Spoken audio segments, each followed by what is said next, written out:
All right, so today we're going to do something a little different. Think of it as an archaeological dig, but we're not digging for old bones or pottery. No, we're digging deep into the layers of modern software to find the very foundation of how your computer actually thinks. Let's get started. I mean, this is the central mystery, isn't it? At their absolute core, these incredible machines we use every day are just, well, they're just flipping a bunch of switches. They only get on or off, 0 or 1. So how in the world do we get from that super simple binary language to, streaming video, playing these incredibly complex games, or even developing artificial intelligence? Well, the bridge between our world and the machine's world, it's a language called assembly. You can think of it like the Rosetta Stone of code. It's that absolutely crucial layer that translates our human logic into the raw binary instructions the hardware can understand. This is the magic we're going to explore today. Okay, so for any good dig, you need the right tools. And for our journey, our digital trowel and brush is going to be this really unique piece of software called the ASTRA-256 assembler. It's basically our portal back to the very dawn of computing. So what exactly is ASTRA-256? Think of it like a time machine and a classroom, all rolled into one. It simulates a simple binary computer, kind of like those iconic first machines, the Altair 8800 or the PDP-11, and it lets you program it directly in assembly. Yeah, it's a practical training tool, for sure, but it also just nails that retro pioneering vibe. You know, the creators call it a practical plaything, which I think is just the perfect description. It's not for just one type of person. If you're a student, it's this incredibly effective learning tool. If you're a seasoned programmer, it's a fun, nostalgic toy.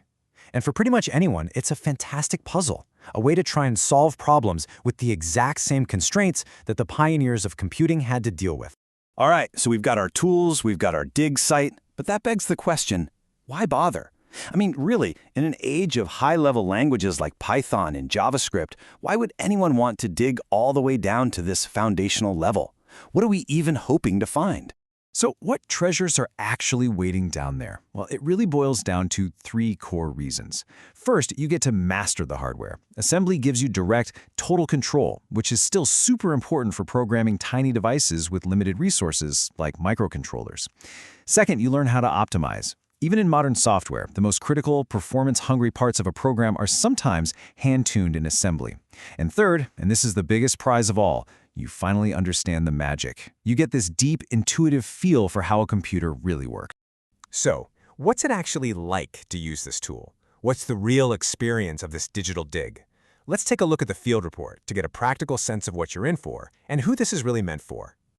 Here's a direct report from a user, and I think this insight is so important. It sets some honest expectations. ASTRA-256, it isn't really built for someone who's never seen a single line of code. But, and this is the key, if you already get the fundamentals, things like variables and conditional logic, then you're pretty much ready to jump in.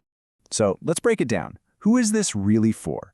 It seems like it's a perfect fit for hobbyists, for computer science students, or really any programmer who's just curious about what's happening under the hood. Now the catch is you have to be ready for a bit of trial and error. This is not a completely handheld experience. It's more of a playground that rewards you for genuinely exploring and, yes, doing a little bit of reading in the manual. So after our dig, after sifting through all the layers and looking at the artifacts, what's the ultimate takeaway? What perspective have we gained by going all the way from simple zeros and ones to, well, to intelligence? This is the heart of it, right here.